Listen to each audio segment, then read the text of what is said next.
Bienvenue dans le podcast Parents Inspirants, parce que chaque parentalité est unique, parce que chaque épreuve, chaque surprise nous construit et nous fait grandir. À chaque épisode, découvrez des histoires de parents, leurs aventures, leurs galères, leurs rêves, les événements qui ont un jour changé le cours de leur vie.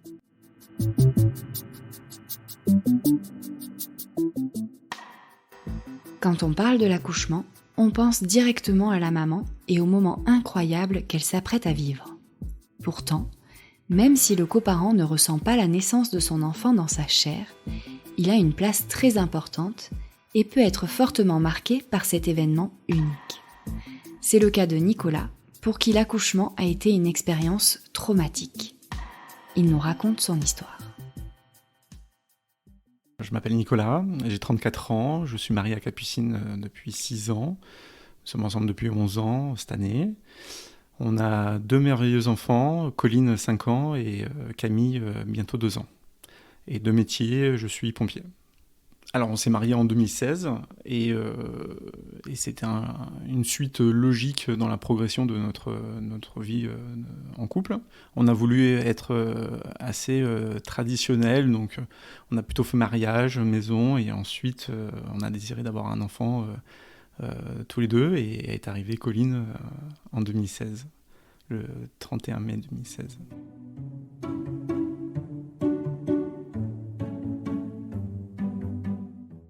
Alors la grossesse de Colline s'est plutôt très bien passée. Ouais. Après c'était la première, donc on était... c'est le bonheur.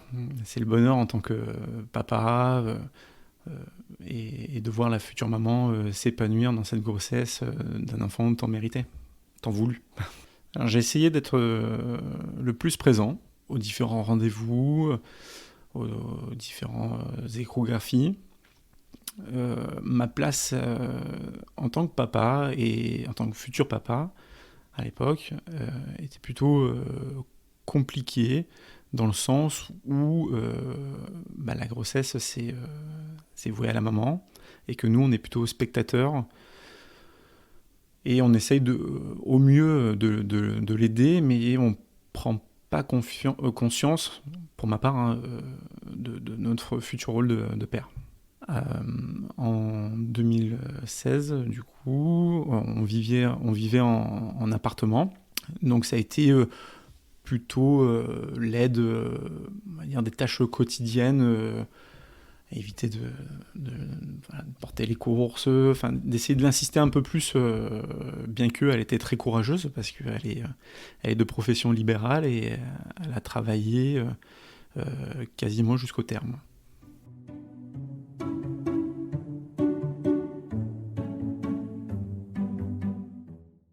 Alors, je ne m'étais pas préparé à l'accouchement, pour la simple et bonne raison, c'est que j'ai eu la chance, parce que ça fait partie des belles interventions que j'ai pu faire. J'ai pu aider à l'accouchement, assister à l'accouchement de 5 mamans dans ma carrière de pompier.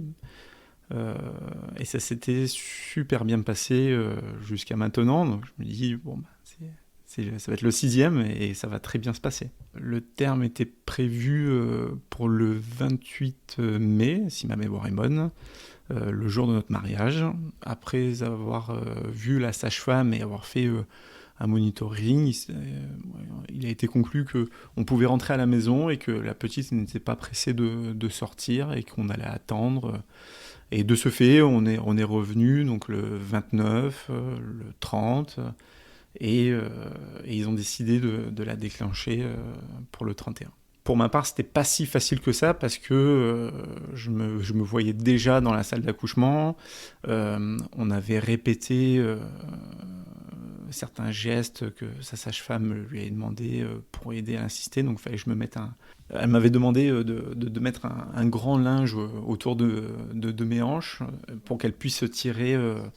pour se tenir lors de l'accouchement. Donc j'ai essayé de me répéter ces gestes dans la tête. Et en route, de toute façon, on n'a pas le choix. L'heure, c'est l'heure. Les médecins, ils ont dit, il faut la déclencher. On a été à l'hôpital donc le 30 et ils ont commencé le déclenchement le 30 pour qu'elle puisse naître le 31 au matin. Voilà. C'était un déclenchement par gel, il me semble.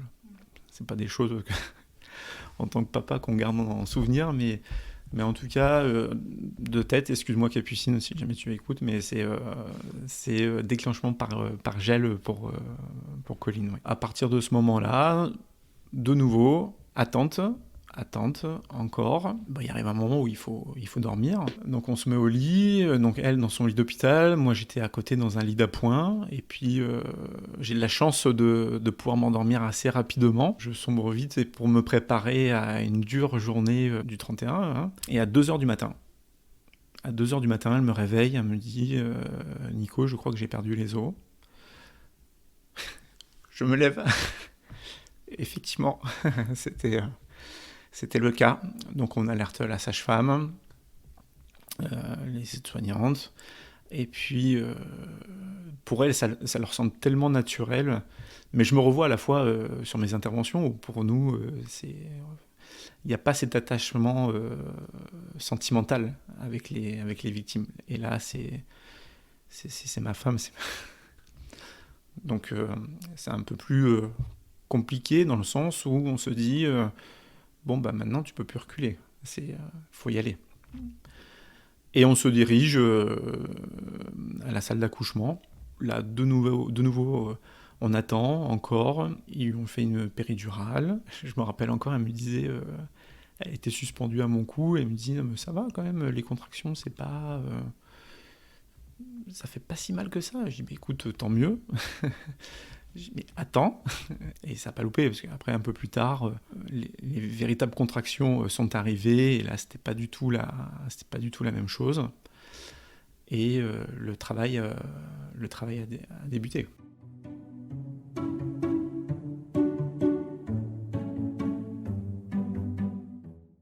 Donc je me positionne comme je peux entre deux machines, avec son linge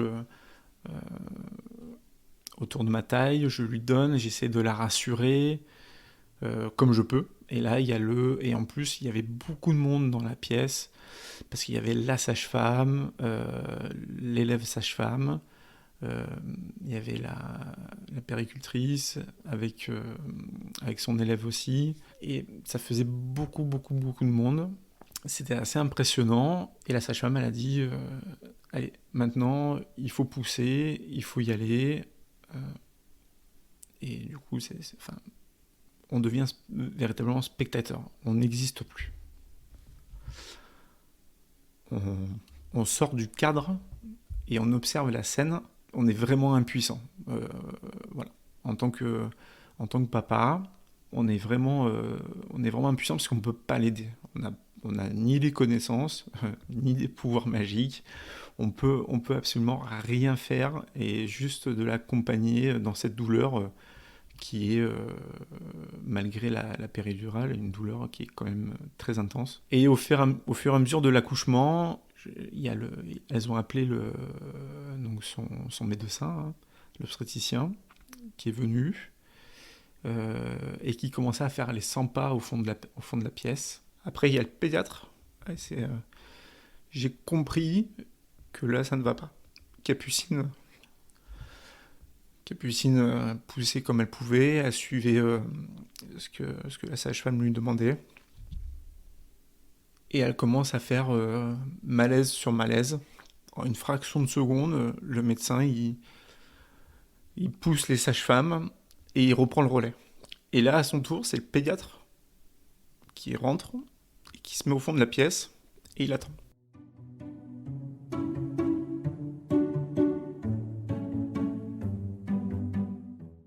Alors moi, je comprends que ça ne va pas, parce que par des formations professionnelles, je sais pas, ou un pressentiment, quand on voit autant de monde, alors qu'un accouchement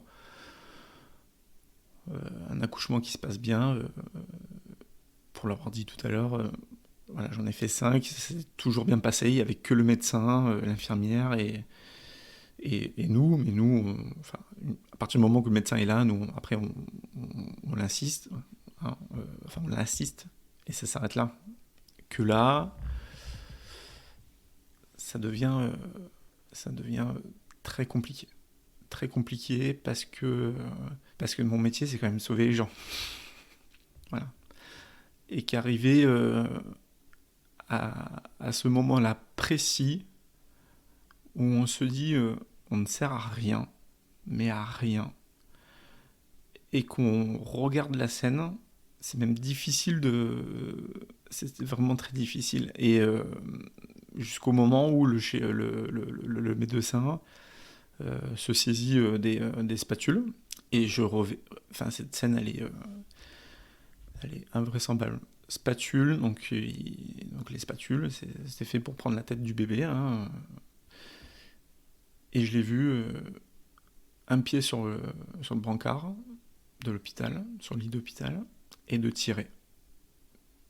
De tirer. On voit sa femme faire des allers-retours sur le lit, on comprend pas, mais j'avais j'avais presque envie de mourir, quoi. J'avais envie de partir, de sombrer dans un profond sommeil et de plus jamais me réveiller. C'était une scène, c'est une scène d'horreur, c'était pas possible. Et heureusement, grâce à eux, hein, et au travail de Capucine, que Colline est née en parfaite santé. En parfaite santé. Et pour eux, c'était tout à fait normal. Et c'est là où je me dis que voilà, l'équipe soignante, bien qu'elle soit auprès de la maman, parce qu'il y avait du monde. Il y avait même d'autres personnes qui étaient arrivées, qui étaient à l'extérieur de la pièce, mais qui attendaient. Pour les accouchements difficiles, il y a une équipe pour le nouveau-né et une équipe pour la maman. Et du coup, je me revois encore, le médecin il me regarde, il me fait « Vous voulez couper le cordon ?» Non. Non, merci. Alors, excuse-moi du terme, mais j'ai longtemps, j'ai appelé ça, c'était une boucherie, véritablement. Du sang de partout, et puis couper le cordon, c'est bien. Alors, il y a des papas qui le revendiquent, moi, attention, il n'y a pas de souci là-dessus, hein. Mais en ce qui me concerne, je voulais quand même garder... je voulais pas voir. Voilà, je voulais pas passer de l'autre côté, parce que ça a déjà été assez dur. Ça a déjà été assez dur pour moi. Et ils ont mis Colline sur sa petite table, et je me suis penché vers elle, et je lui ai dit que c'était papa. Elle m'a regardé droit dans les yeux. J'ai ressenti une connexion avec ma fille qui était très intense, mais je l'ai vite laissé pour retourner voir Capucine parce que ça allait pas du tout. Et elle m'a dit non mais laisse-moi, va voir Colline, occupe-toi de Colline, ce que j'ai fait.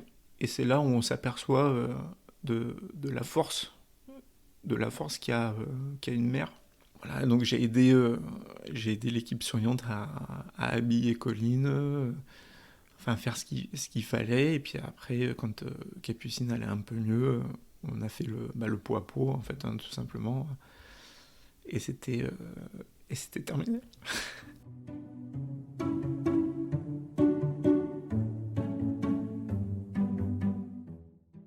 Oui, c'est le début d'une très longue aventure, mais j'étais très content que ce soit terminé.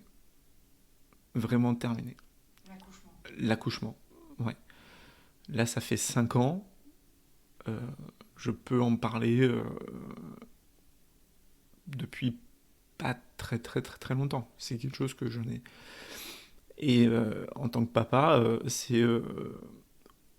on a beau essayer d'en parler avec son entourage très proche, les gens s'en fichent en fait. Parce que c'est la maman qui fait tout le travail. Effectivement, vous faites un travail mais fabuleux. D'ailleurs, ma place ici n'est pas pour que nous, papa, on se mette en avant, mais c'est juste pour dire que les papas, selon les circonstances, peuvent être traumatisés de l'accouchement, et peut-être encore plus, je ne sais pas, pour des papas qui n'en ont jamais fait auparavant. Alors, dans mon cas, je ne sais pas si c'est un avantage ou un inconvénient, mais ça a été une période assez difficile, même pour après, parce que il faut digérer, il faut essayer d'oublier ce qu'on a vu, le médecin, en prenant appui sur la table avec les spatules. C'est horrible comme scène. On se dit, on est en 2017, et on avait l'impression d'être en 1950. Enfin, il n'y a rien qui a changé. Enfin, moi, personnellement, c'est comme ça que je le perçois, en tout cas. L'enjeu en vaut la chandelle aussi, parce que maintenant, Colline, c'est ma fille d'amour. Elle est tout pour moi. Hein. On est vraiment très proches. Donc Colline, oui, elle est en parfaite santé, et on est resté sur la nouvelle base. Nous, on est resté 3 jours à l'hôpital. Voilà. C'était un accouchement par voie basse. Donc 3 jours d'hôpital, et on est rentré à la maison. C'était chouette. Où tout le monde nous attendait, sa sœur, sa mère. Non, franchement, c'était vraiment très beau, et on l'oublie vite. Et on oublie vite le mauvais côté, même si c'est ancré, on l'oublie quand même assez rapidement. C'est une nouvelle vie qui démarre à 3. Alors pour reprendre Capucine, elle s'est sentie mère à l'instant même où elle savait qu'elle était enceinte. Vous avez de la chance de pouvoir le porter 9 mois, donc ce qui vous permet d'appréhender le sujet, d'être maman. Pour moi, c'était un peu différent. Personnellement, je me suis rendu compte de mes nouvelles fonctions, entre guillemets, de papa, au bout d'1 an. Il m'a fallu 1 an pour intégrer que c'était ma fille, et qu'on était liés jusqu'à la fin de nos existences, et même au-delà. Et c'est quelque chose de très fort, de très puissant. Colline, ça a été une belle évolution. C'était la transition entre le jeune homme et l'homme qu'on devient, avec toutes ces responsabilités qui en découlent, parce que j'ai mon histoire familiale, qui n'est pas un franc succès, et on se met de véritables challenges quand on dit que la vie est un éternel recommencement. Alors oui, mais il faut aussi apprendre et pas recommencer ce qu'on a vécu, et de mettre tout en œuvre pour que ça se passe bien. Et c'est mon travail au quotidien.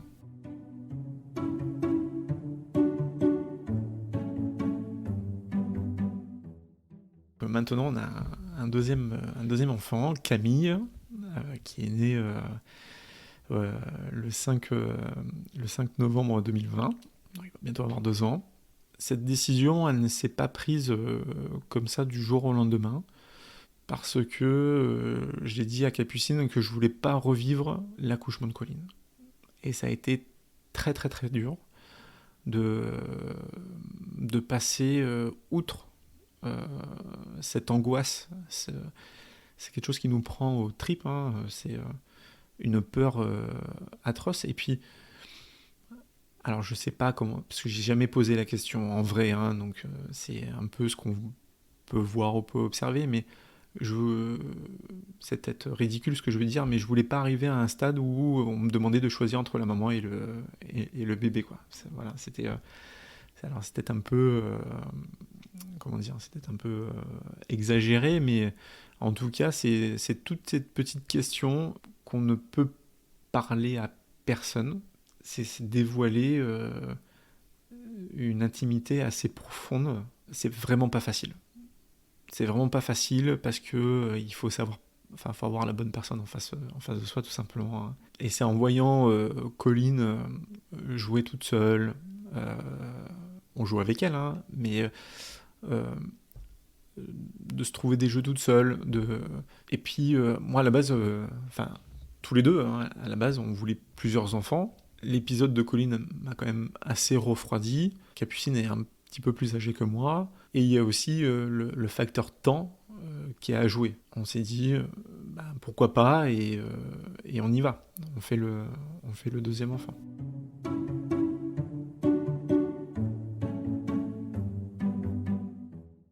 Donc le stress, oui, le stress il y était. Parce que j'attendais ce moment tant redouté à T plus 9 mois, de me retrouver dans la salle d'accouchement, et je voulais vraiment, vraiment pas revivre ça. Mais encore une fois, on n'a pas le choix.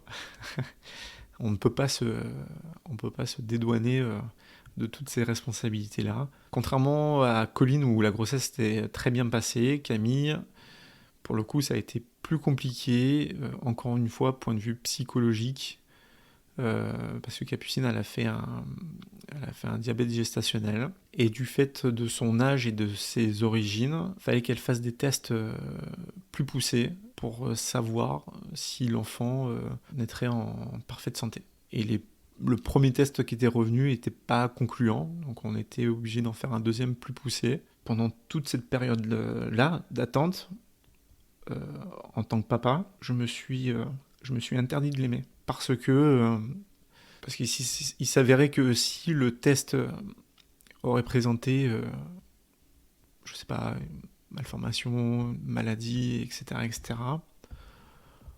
on aurait pris la décision de mettre un terme à la grossesse. Et pour moi, je pense que c'était le plus facile de s'interdire que d'anticiper sur... j'ai préféré agir comme ça. Je sais pas si c'était la bonne ou la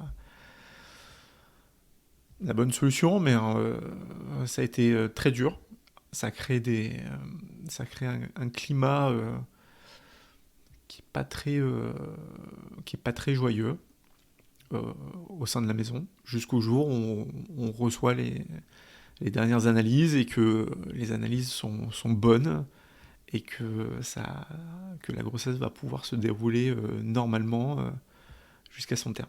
On se dit, ça y est, je vais être papa d'un deuxième, et on commence avec Colline, le ventre de maman, qui est déjà quand même bien formé, qui commence à être bien formé, et on intègre Colline dans le cercle de grossesse, et on lui dit qu'elle va bientôt accueillir un petit frère, et voilà.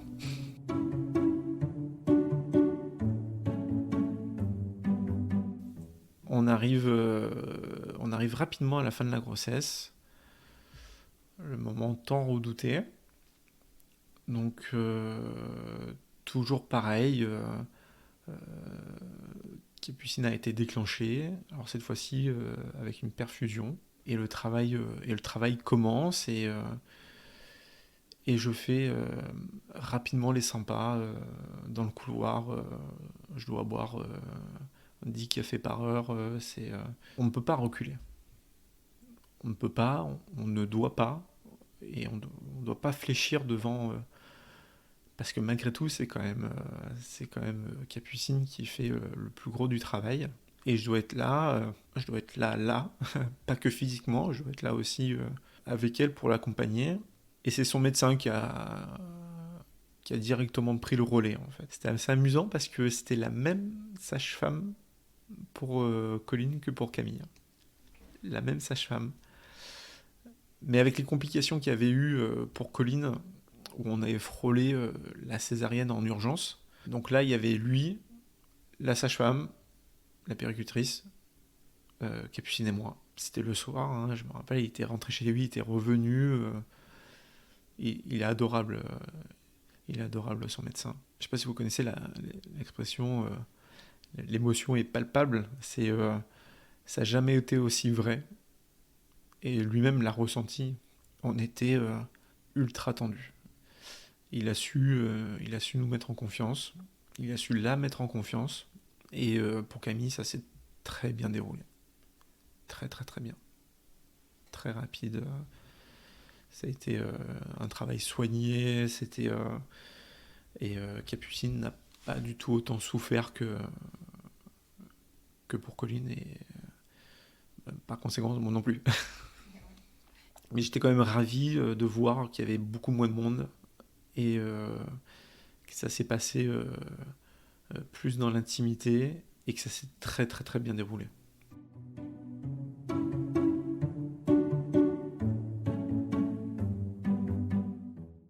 Ouais, Camille est arrivée sereinement, par voix basse, sans aucun instrument de torture, parce que pour moi c'est des instruments de torture. C'est un accouchement on ne peut plus classique, malgré que ce soit de très beaux bébés à la naissance. D'ailleurs, on pourra en faire un troisième sans problème, hein. Maintenant, c'est passé. C'est juste que là, il faudrait pousser les murs de la maison et c'est pas possible. Donc on s'arrêtera là. Mais et après la rentrée de Camille à la maison a été assez festif aussi.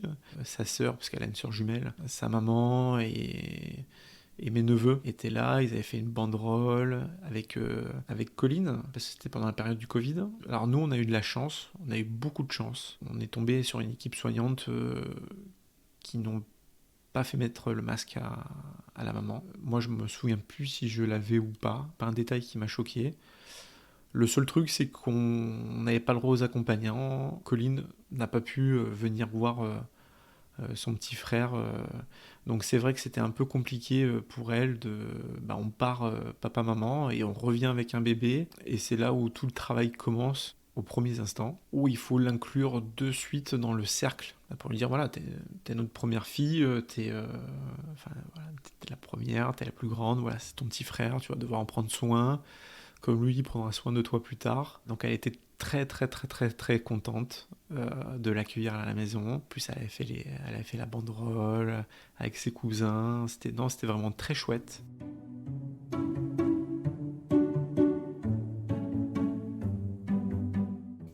Et en tant que papa, on fait ce qu'on peut avec les moyens qu'on a. On essaye de trouver de bonnes lectures, de bons articles. On essaye de trouver des témoignages de professionnels pour nous aider à appréhender, parce que c'est pas simple de faire des enfants. Enfin, faire un enfant c'est simple, mais après les avoir avec nous à la maison, essayer de leur donner une bonne éducation, c'est un travail quotidien, et on essaye, même à leur âge, j'essaye même à leur âge de leur donner mes valeurs, mes principes. C'est vraiment quelque chose qu'on apprécie, que j'apprécie énormément. C'est de pouvoir transmettre la meilleure part de nous-mêmes à nos enfants. Parce que pour moi, la transmission, c'est la plus belle chose qui nous soit donnée. Et on leur donne, avec leur mère, on leur donne le plus possible. C'est un travail de tous les jours, d'essayer de trouver sa place dans le cercle familial, parce que c'est toujours, parfois c'est compliqué. Il faut trouver sa place. Et je pense que ça peut être très compliqué. Pour moi, ça a été très compliqué. Je commence seulement à la trouver grâce à un travail assez long. Mais je pense que c'est très important parce que et le maître mot pour moi a été en tout cas l'équilibre. L'équilibre est quelque chose de très sensible, de très fragile. Et pour le maintenir, je pense qu'il faut que chacun mette le meilleur de lui-même dans cet équilibre justement familial pour pouvoir avancer et traverser des mers calmes, des mers agitées, des tsunamis. Il faut pas lâcher. Pour moi, la famille a vraiment un sens. C'est vraiment le maître mot qui résonne en moi. La famille est primordiale et ça demande beaucoup d'exigences. Énormément.